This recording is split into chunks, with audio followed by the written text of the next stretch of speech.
Salomatmisizlar. Bugungi darsimizning mavzusi funksiyani jadval bilan berish. Jadval bo'yicha argumentning berilgan ma'nosi orqali funksiyani muvofiq ma'nosini tepishga bo'ldi. Funksiyaning ma'nolari yig'indisida y ning ma'nolarini ataymiz va bu yerda yana bir aniqlama kirdi. Funksiyaning aniqlanish sohasida argumentlarning ma'nolarini ataymiz. Chatashtirmaylik. Funksiyaning ma'nolar yig'indisi y-ni qaraymiz. Funksiyaning aniqlanish sohasini tepaladi, shu vaqtida argumentlarga yoki xlar qaraymiz. Shu chog'da biz agar argumentlarimiz buni berilgan sonlar bo'lsa, ularga muvofiq funksiyaning ma'nolari tövandagi sonlar bo'lsa, biz nima deymiz? Bu jadvalga qarab, masalan, argument 18 bo'lganda funksiyaning ma'nosi 36 deb desak bo'ldi. Yoki bo'lmasa argumentimiz 30 bo'lganda ma'nosi 60 ga teng deb shu jadvaldan o'taq belgilaymiz. Ikkinchisi jadval ko'rsatilgan x 0,1,1 degan sonlar bo'lsa, argumentda biroq bizda aniqlama bo'yicha qanday funksiyada bir argumentga bir funksiyaning ma'nosi to'g'ri kelishi kerak. Shu vaqtda menda x bir qatim x 1 bo'lganda y 4 deydi va x 1 bo'lganda y 5 deydi. Bu bizda nima bo'lmaydi? Funksiya bo'lmaydi. Faqat jadvalda berilgan sonlarning hammasi funksiya deb aytishga bo'lmaydi. Endi hisoblarni chiqaraylik. Birinchi hisobimizda jadval funksiya beramdi deymiz. Birinchisi qarasanglar, bu yerda har xil argumentlarga har xil ma'nolar kelib bo'lalaydi deymiz birinchi jadvalni. Ikkinchisida har xil argumentlarning ma'nolari har xil bo'laverdi. Biroq uchinchisi qaranglar, x 1 bo'lganda bir qatim y -1 deydi. Ikkinchi qatimda x 1 bo'lganda y 1. Endi bir argumentga bir funksiyaning ma'nosi to'g'ri kelishi kerak. Shuning uchun uchinchi jadval funksiya bo'lmaydi ekan. To'rtinchisi da har xil bo'lg'achqa hamiz kelaverdi. Endi kelsak, jadval bilan berilgan funksiyaning aniqlanish sohasi. Berilgan funksiyaning aniqlanish sohasida faqat x ning ma'nolarini ataymiz. Shu vaqtda x lar mana buni jadvalga yuqorgi sonlar bo'lg'achqa nima desak bo'ldi-ki, x u 1 5 2 4 va 9 degan mana bu bizda berilgan funksiyaning aniqlanish sohasi. Endiki funksiyani o'sadigan yoki kemaydiganini aniqlanglar deydi. O'tgan darsda nima dedik? Agar masalan argument 90, 80, 70, 60 deb tövandlayotsa, funksiyaning ma'nolarini qaraylik. 6, 12, 18, 20 deb o'syotidi ko'ryapsizlar. Shu vaqtda bu bizda qanday funksiya bo'ldi ekan?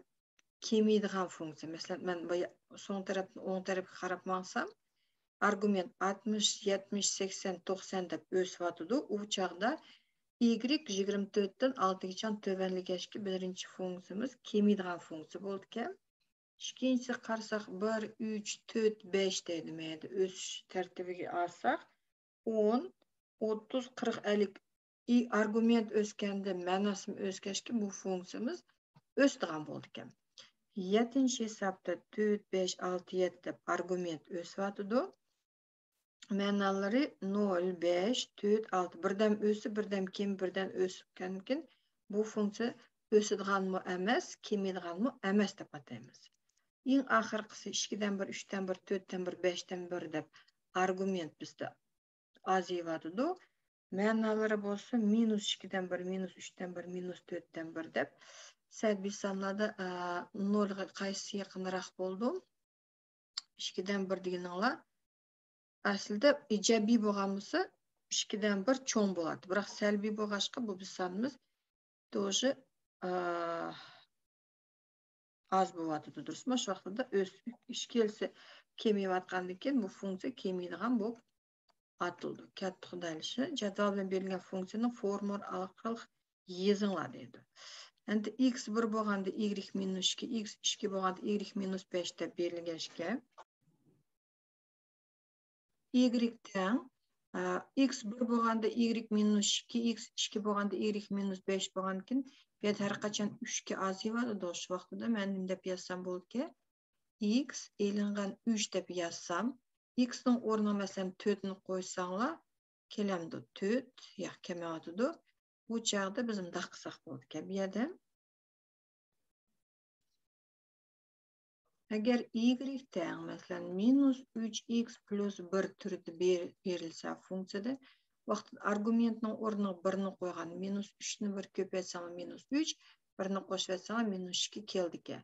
Mesela 3 ni qo'yib baksanlarmi, 3 yerda minus 3 minus 9, 1 ni qo'shib etsang minus 8. Oldu. Demek birinchi jadvalning formulasi y teng minus 3x plus 1 ekan.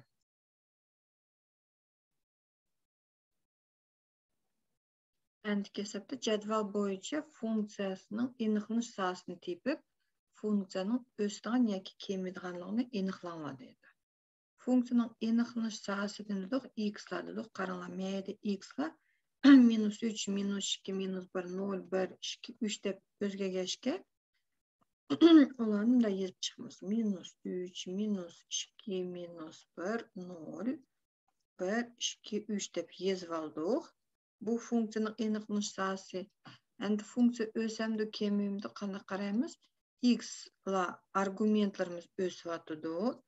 Ma'nolari minus 27, minus 8, minus 11, 0, 1, 8, 27 bulam o'syotidi. Demak, hem x o'sganda y ning ma'nolari o'ssa, bunda funksiya o'sadigan bo'ldi.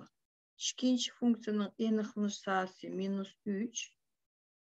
Minus 3, shundaqla minus 2, minus 1, 0, 1, 2, 3 o'xshashga. Biroq ma'nolarini qarab o'taylik. Minus 1 bölüngen 27, minus 1 bölüngen 8, minus 1, 1, 8'den 1, 27'den 1 deb kelyotidi. Minus 27'den 1 ve minus 8'den 1'ni selishtirsanlar, bu yerda nima bo'lyotidi? Salbiy bo'lg'achqa moduli qaraymiz. Masalan, 8'den 1 u 1'ni 8'ga bo'lganda chiqqan sonimiz 1'ni 27'ga bo'lgandan jiqaroq. Biroq minus tug'ashqa bu sonimiz 0'dan jirag'roq bo'ldi. Shuning uchun minus 27'dan 1, minus 8'dan 1'dan cho'ng.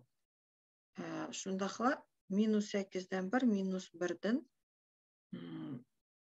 kichik bo'lyotidi. Shu vaqtda bu yer birdan o'sib, birdan kemayotidi. Masalan, 1 8'dan 1'dan cho'ng, 8'dan 1 27'dan 1'dan kam. Shuning uchun bu funksiya o'sadiganmi emas, kemaydiganmi emas deb ataymiz. Endiki oxirgi hisobimizda agar funksiya y teng x kvadrat formulasi bilan berilgan bo'lsa va aniqlanish sahasi tövandagi sonlar bo'yicha berilgan bo'lsa, u chog'da jadval quringlar deydi. Shu vaqtda biz hozir men 5-ni ko'rsatib qo'yay, 6-ni sizlar o'zinglar 3 chiqarsanlar bo'ldi. Biz nima dedik? Hozir men siz olay. X argumentlari bizda berilgan ekan. X lar minus 100'dan 1, minus 10'dan 1, keyin 10'dan 1 ve yamaca qaraq qilibdi. 100'dan 1 deb 5, 3, 4 tal son berilgan. Bu 4 argumentga biz 4 tal funksiyaning ma'nosini topamiz. Bunun için prosta y teng x kvadrat funksiyasida x ning o'rniga mushsalan qo'yib chiqamiz ki. Minus 100'dan 1'ning kvadratlab etsanglarmi? Minus 100'dan 1'ni kvadratlasanglar, minusning kvadrati plus 1 bo'lingan 100'ning kvadrati 10.000.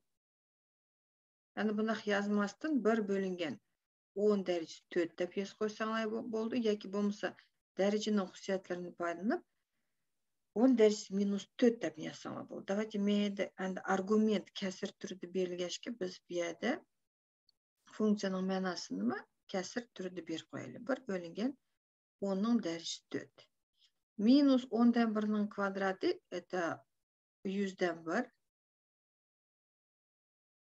10'dan 1'ning kvadrati yani 100'dan 1 ve 100'dan 1'ning kvadratini belirledi. Bir xil yazgan ekan 10.000'dan 1 deb yozib qo'yaymi? 10 derecesi 4'ni deb yozamiz 10.000.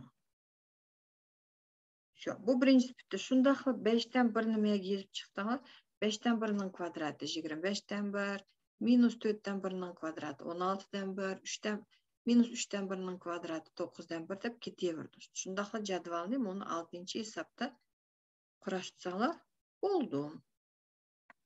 Şunu bilen dersimiz ayaklaştı. Soğallarına bolsa kommentariya yazıp koyunlar.